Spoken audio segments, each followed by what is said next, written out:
Okay, this one's going to be on the topic of the land of Israel by divine right, and it's presented as a question, really a rhetorical question. Once you get to the end, you'll have the answer, I'm sure, which is presented to you from the prophet Yehezkel, and there will be an added source at the end from the Quran.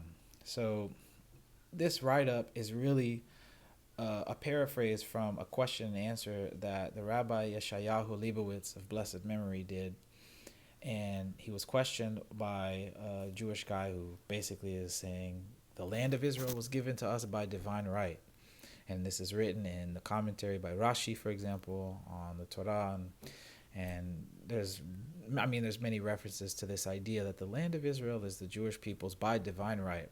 So he goes on to respond to this question, and I'm going to paraphrase. And there's also certain things which I don't remember him saying, which I added. And so it goes like this. So the land of Israel by divine right.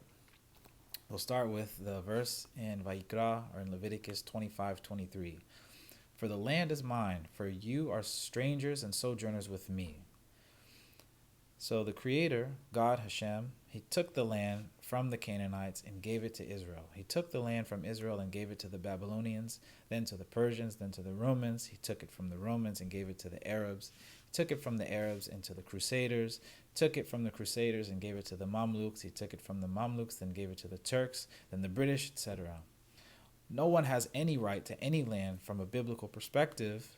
As it says in Tehillim, the earth is Hashem's and the fullness of it, in 24 verse 1.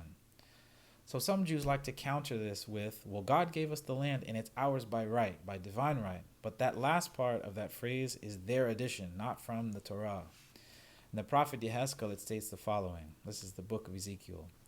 O son of man, the people living in those ruins in the land of Israel are saying, Abraham was only one man, yet he possessed the land. But we are many. Surely the land has been given to us as our possession. It's as if the prophet was seeing the future, that some Jews would try to make some claim of divine right.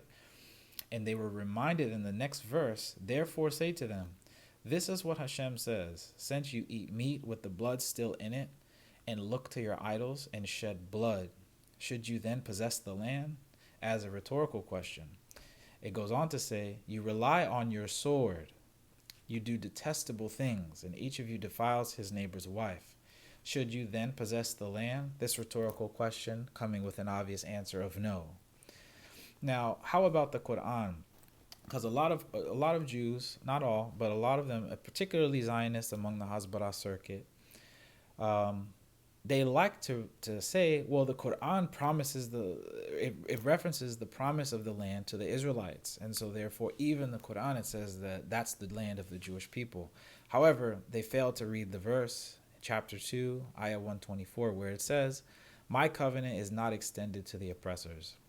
So this is, again, a paraphrase of this question and answer from Yeshayahu Leibowitz of blessed memory on this topic. Hope you enjoyed the video. Assalamu alaikum wa rahmatullah.